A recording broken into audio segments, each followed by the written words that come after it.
आप देख रहे हैं जी न्यूज, आपके साथ मैं हूं प्रत्युष खरे। बाबा बागेश्वर यानी कि आचार्य धीरेन्द्र कृष्ण शास्त्री और हमारे साथ तीन खास मेहमान भी हैं। फिरोज बख्श जी हमारे साथ हैं, वजाहत कासमी साहब हमारे साथ हैं और नाजिम खान हमारे साथ हैं। तीनों इस्लामिक स्कॉलर हैं, इनके लिए भी जोरदार तालियां बजाइए। और जनता तो है ही। आचार्य जी, ये हिंदू राष्ट्र की मांग तो काफी समय से हो रही है और आप भी लगातार इसकी मांग करते रहे, लेकिन जो सवाल बार बार लोग उठा रहे हैं कि हिंदू राष्ट्र की मांग क्यों? क्या इस वक्त जो देश है, क्या उसमें कुछ कमी है? कमी वर्तमान में की नहीं है, पूर्व की है। उस कमी को पूर्ण करना बहुत जरूरी है और हमको हिंदू राष्ट्र कागजों पे नहीं चाहिए, विचारों पे चाहिए। कागजों पर तो जो हो सो हो, लोगों के दिलों में परिवर्तन हो। और दिलों में हिंदू राष्ट्र मीन्स केवल हिंदू की बात नहीं। हिंदू का मतलब जीवन शैली, अहिंसा परमो धर्मा, वसुदेव कुटुंबकम। हम सबको अपना बनाकर चलेंगे, विश्व में एक नई क्रांति फैलाएंगे, विश्व में शांति का संदेश स्थापित करेंगे। लेकिन वो तब कर पाएंगे जब हमारी विचारधारा प्रबल हो। हम पहले तो सामाजिक समरसता चाहते हैं, हमारे बीच में जो भेदभाव छुआछूत है, अपनी संस्कृति को बचाना चाहते हैं। ना हम इनके खिलाफ है ना हम इनके खिलाफ, अपने के पक्षधर में। हाँ, जो हमारे में अड़ंगा डालेगा उसके खिलाफ है, इसमें कोई संदेह नहीं। आप जब कहते हैं कि आप 80 करोड़ हिंदुओं की लड़ाई लड़ रहे हैं, तो हिंदुओं की लड़ाई, आप हिंदू नहीं हो क्या? मैं बिल्कुल हूं। हाँ, तो हम आपकी भी लड़ाई लड़ रहे हैं। मैं तो गर्व से कहता हूं मैं हिंदू हूं। हाँ। आप अगर कह रहे हैं कि 80 करोड़ हिंदुओं की लड़ाई लड़ रहे हैं, तो हिंदुओं की लड़ाई है किससे इस देश में? हिंदुओं की लड़ाई तो कुछ हिंदुओं से ही है, कुछ हिंदुओं के नाम पर जो लड़ाने का काम कर रहे हैं उनसे है, और कुछ हिंदू होकर के जो अपने आप को हिंदू नहीं मानते उनसे। मैं चाहूंगा कि अब इधर से सवाल का सिलसिला शुरू हो। नाजिम भाई। हाँ गुरुजी, आदाब। देखिए, हाँ, मैं हमेशा आपको देखता हूँ, आप बहुत अच्छी बातें करते हैं। तो गुरुजी, मैं ये कहना चाहता हूँ आपसे, एक सवाल है मेरा कि आप हिंदू राष्ट्र की बात बहुत करते हैं। भाई, हिंदू राष्ट्र बिल्कुल होना चाहिए जिस तरीके से आप बात करते हैं, लेकिन उस हिंदू राष्ट्र के अंदर जो मुस्लिम है, उन मुस्लिमों को आप क्या करेंगे? ये थोड़ा। दुबई में भी हिंदू हैं, मुसलमान हैं, फारसी हैं, यहूदी हैं, पाकिस्तानी हैं, नाइजीरियन हैं, फ्रांसीसी हैं या यूरोपियन है। लगभग 72 कंट्रियों के लोग वहां रहते हैं, लेकिन अपनी परंपरा का पालन करते हैं। पर वो देश ना कोई एक विशेष मजहब का नहीं, पर इस्लाम धर्म की बहुतायत मात्रा होने के नाते वहां की परंपराएं, वहां की बोलचाल, वहां की स्थिति परिस्थिति इस्लामिक धर्म के प्रति विशेष है। हमारे भारत में 1947 में एक विशेष समुदाय यानी आपकी समुदाय के द्वारा आपके कुछ पूर्वज जो पाकिस्तान चले गए या आपसे संबंधित, उन लोगों ने मांग की कि हमें एक अलग टुकड़ा चाहिए। भारत का एक बंटवारा हुआ 1947 में, वो पाकिस्तान के रूप में वहां स्थापित हो गए। जो बचे वो भारत में हैं। निश्चित रूप से आपके पूर्वजों ने हमारे भारत की आज़ादी में, अपने भारत की आज़ादी में योगदान दिया। ना मुसलमान इस देश से भागेगा, ना ईसाई इस देश से भागेगा, सब भारत में रहेंगे। लेकिन वंदे मातरम नहीं बोलेंगे, सर तन से जुदा कर देंगे या गजवाए हिंद के नारे देंगे। ये धर्म के भी खिलाफ है, राष्ट्र के भी खिलाफ है, तिरंगा के भी खिलाफ है, इसके हम खिलाफ। लेकिन जब अभी हिंदू राष्ट्र तो बना नहीं है, जब मुस्लिम समाज को आपने देखा होगा कि चाहे सावन हो या नवरात्र हो, तो एक मुहिम सी चल जाती है कि मुसलमानों को बायकॉट करने की। और जब हिंदू राष्ट्र बन जाएगा तो उस दशा में मुस्लिम समाज का क्या हाल होगा? थोड़ा सा इस पर आप तो रोशनी डाल दीजिए। देखिए, हम किसी भी दंगा के पक्ष में नहीं, चाहे वो इधर से हो या उधर से। हम इस देश में गंगा फैलाना चाहते हैं, दंगा। हम इस देश में को हिंदू संस्कृति मानने वाले लोगों को यही कहना चाह रहे कि आप अपनी संस्कृति पर गर्व करो, अपनी संस्कृति पर मूल पर लौट करके आओ, उस पर पूर्ण निष्ठा से डटे रहो। दुनिया की कोई सभ्यता आपका बाल बांका नहीं कर सकती जी। एक दूसरा, जो त्योहार आते हैं उसमें इस्लाम धर्म के कुछ लोगों, आप देखो, ताली एक हाथ से नहीं बजती। ये लोग अभी बजा रहे, जरा बजा के बताओ, दोनों हाथ लगे। क्यों? क्योंकि जब तक दोनों हाथ नहीं होंगे तब तक ताली नहीं बजेगी। उसी प्रकार जो नवरात्रि में है, जो नवरात्रि में गरबा होता, अब आपके कुछ नौयुवक यू जोश जोश में कुछ ऐसे वैसे उल्टे फुलटे हरकतें करने आ जाते, मजहबी लड़ाई छिड़ जाती। इसलिए हमने कह दिया कि ना हम आपके में उपद्रव करें ना आप हमारे में उपद्रव करो, हमें अपनी संस्कृति त्योहार मनाने दो, आप अपनी पूजा पाठ करो, जय बजरंगबली की, कोई बुराई नहीं। नंबर 2, इसी में हम ये चाहते कि यदि हिंदू राष्ट्र बनेगा, ये तय है, आज नहीं कल। हमने तो क्रांति शुरू की, हमें पता है कि हम इसको मंजिल तक नहीं ले जाएंगे, पर शुरुआत करेंगे, ये तो पक्का है। आज नहीं कल हिंदू राष्ट्र बनेगा। तो हम उस सनातन संस्कृति को मानने वाले हैं कि हम अब्दुल कलाम को भी सलूट करते हैं और रस खान के भी दोहा गाते हैं। जी, आपने भी एक बात कही कि ये, हाँ, आपने कहा कि ये देश सभी का है। इनका एक सवाल था कि हिंदू राष्ट्र में किसकी किसकी जगह है, आपने कहा कि सभी के लिए जगह है। इन्होंने एक और सवाल किया सावन में, नवरात्र में, छठ में कि मुस्लिमों से सामान ना खरीदो। तो फिर ऐसे में मुस्लिम अपनी दुकान कहां लगाए, कहां जाए? देखिए भैया, दोनों तरफ से हुआ। बीच में कई जगह से ऐसी न्यूज़ें आई कि आप काफिरों से सामान मत खरीदो, तो अपन ने भी कह दिया कि इनसे मत खरीदो। छठे साठ्यम समाचरित आप छेड़ोगे, और हम तो जैसे रावण के सामने हनुमान जी गए, बोले बोल बंदर, हनुमान जी बोले बोलो दस्कंदर। भाई आप हमें बंदर कहो, हम आपको जी स्वामी जी कहें, ये थोड़ी चलेगा भाई। ये तो आदानम चा प्रदानम चा, जो आदान करोगे वही प्रदान करोगे, जो प्रदान करोगे वही आदान करोगे, जितना इन्वेस्टमेंट उतना ही तो प्रॉफिट पाओगे।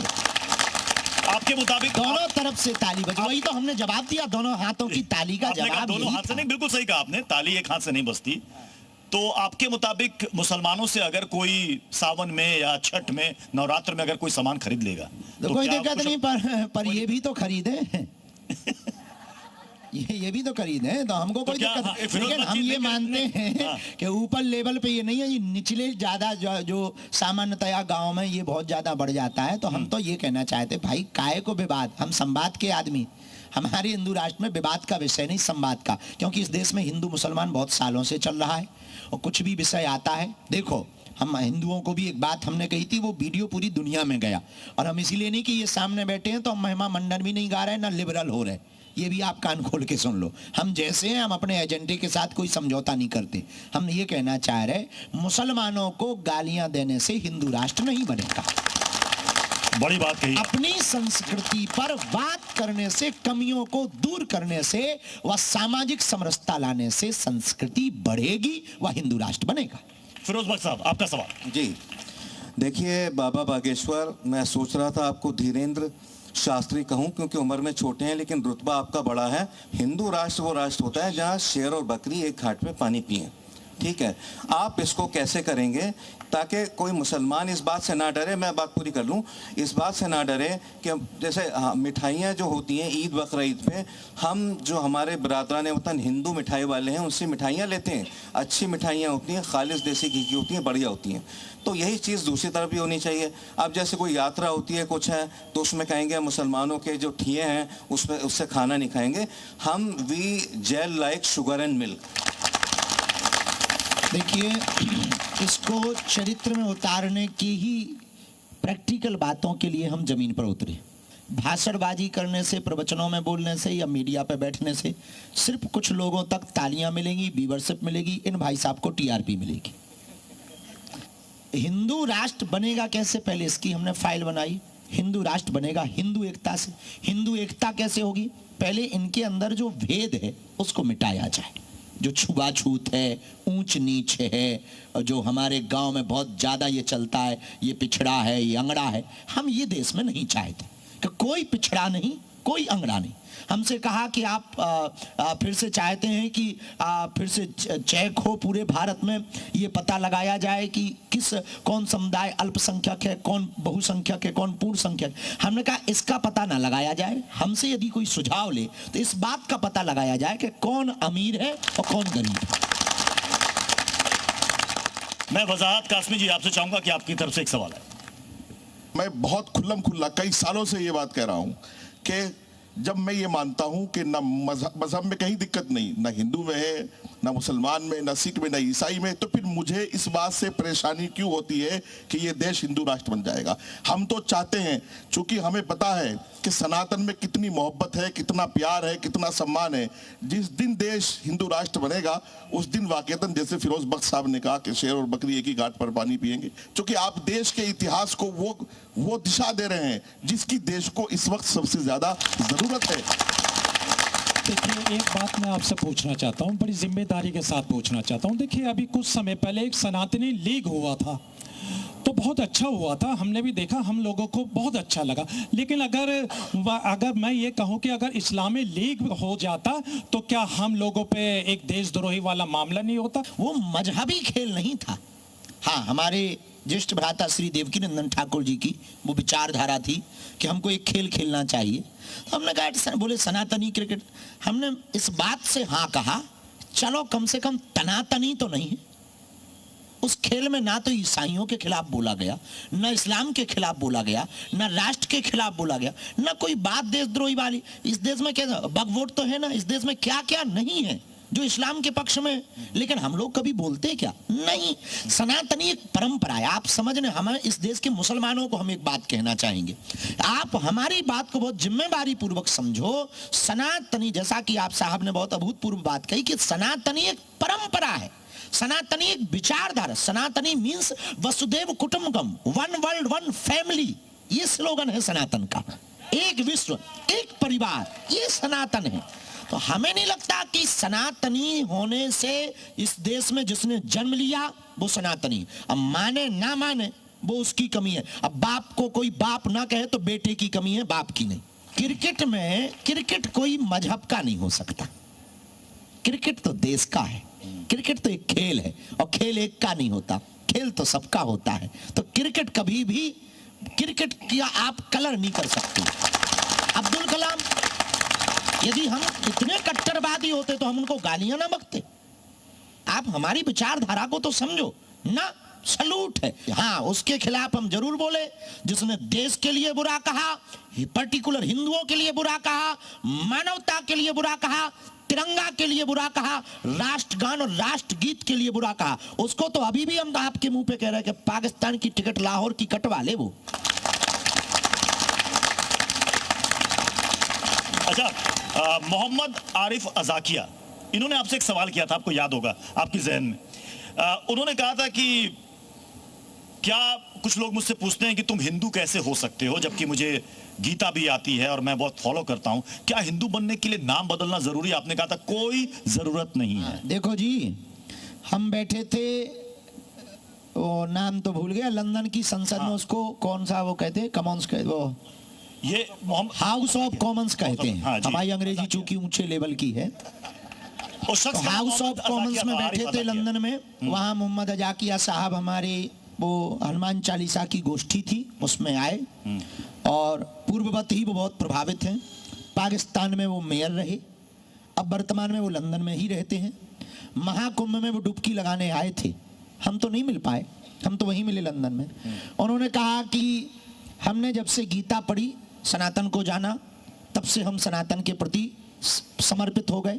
दलित पिछड़ा समाज संगठन ये कोर्ट जाने की बात कर रहा है, और इन्होंने राष्ट्रपति को पत्र भी लिखी है और कहा है कि आपकी यात्रा को रोक दें। वो कह रहे हैं कि सांप्रदायिकता फैलाकर देश का माहौल खराब किया जा रहा है, धर्मनिरपेक्ष देश में हिंदू राष्ट्र बनाने की बात करना संविधान विरोधी है। सुनिए बहुत ध्यानपूर्वक, हम बहुत निष्ठापूर्वक अपनी बात पर अडिग हैं कि हम इस देश को हिंदू राष्ट्र देखना चाहते हैं, और हम तलवारों की लड़ाई से नहीं, विचारों की लड़ाई पे भरोसा करते हैं। दूसरा, इस देश में रहने वाले इस्लाम धर्म को मानने वाले लोग भी यदि ये बात माने तो बहुत अतिशयोक्ति नहीं होगी कि केवल एकमात्र भारत है जो हिंदू राष्ट्र हो सकता, जैसा कि आपने कहा। 65 से ज्यादा देश इस्लामिक हैं, 95 से ज्यादा देश क्रिश्चियनों के हैं, एक देश यहूदियों का है, एक देश बौद्धों का है। तो जिस देश में 80 करोड़ लोग एक ही संस्कृति को मानने वाले रहते हो, वो निश्चित रूप से हिंदू राष्ट्र होना चाहिए। किसी भी मुसलमान व्यक्ति को किसी देश से निकाला जाएगा तो 65 से ज्यादा देश उसका स्वागत करेंगे। 95 से ज्यादा देश, यदि किसी ईसाइयों को निकाला जाएगा तो 95 से ज्यादा देश उसका स्वागत करेंगे। यहूदियों को किसी देश से निकाला जाएगा तो इजराइल उसका स्वागत करेगा। बौद्धों को किसी देश से निकाला जाएगा तो उनका देश उनका स्वागत करेगा। पर Burma, Rangoon, Cambodia, Nepal, Bhutan, Mauritius, Fiji, Australia, इन देशों में रहने वाले हिंदुओं को यदि निकाला जाए तो स्वागत कौन करेगा?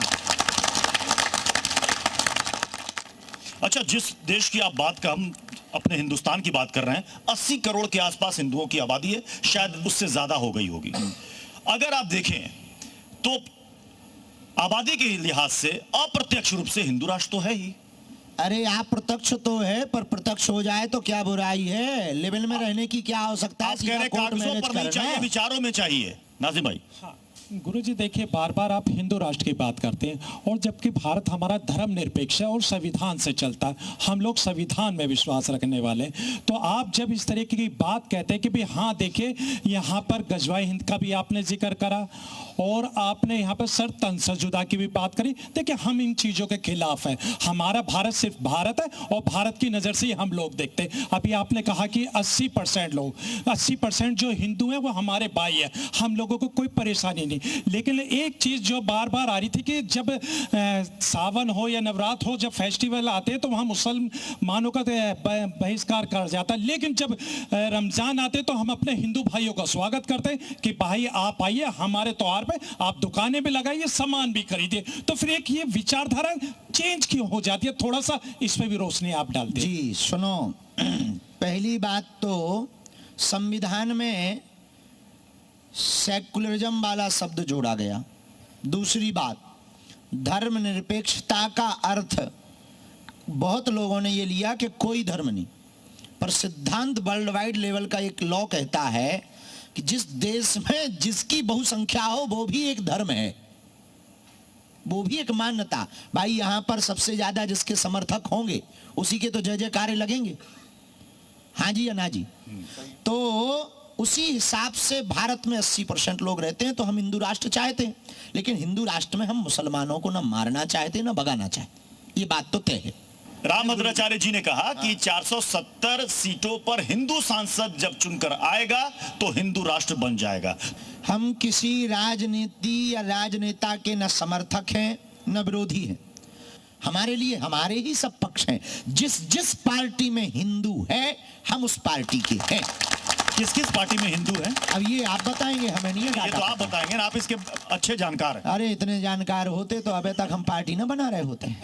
आप इसके अच्छे जानकार हैं ना, आपको पता होगा कि कौन कौन असली हिंदू है, कौन कौन नकली हिंदू। मानस और गीता वाले हैं यार। अभी योगी आदित्यनाथ जी का, चूंकि अभी हिंदुओं की चर्चा हुई या राजनीतिक पार्टियों को हुई, योगी आदित्यनाथ ने कहा कि अखिलेश यादव समाजवादी पार्टी पर ये रामद्रोही हैं, ये कृष्ण द्रोही हैं, ये सनातन द्रोही हैं। हम राजनेताओं पे नहीं बोलते हैं, वो उनका मामला है, हमारा कोई मामला है। आपकी नजर में अखिलेश यादव क्या है, हिंदू है नहीं है? जी अखिलेश यादव क्या है? हमें क्या लेना देना, वो अपने आप में वो बताएंगे, हम थोड़ी बताएंगे। हमारे प्रमाण क्या, हमारे प्रमाण पत्र देने, यदि हमारे प्रमाण पत्र देने से वो हिंदू बनते हैं तो हमें इन्हें पहले दे देंगे। और बता, आप प्रमाण पत्र नहीं दे रहे हैं? पूछना भी प्रमाण पत्र है। आप प्रमाण पत्र नहीं दे रहे, मैंने आपसे पूछ रहा हूँ। मैंने कहा कि चूंकि योगी आदित्यनाथ जी ने कहा कि भाई ये कृष्ण द्रोही, राम द्रोही, सनातन विरोधी, किसी राजनीति या राजनेता पर बोलते ही नहीं। बहुत बहुत शुक्रिया बागेश्वर बाबा हमारे साथ जुड़ने के लिए।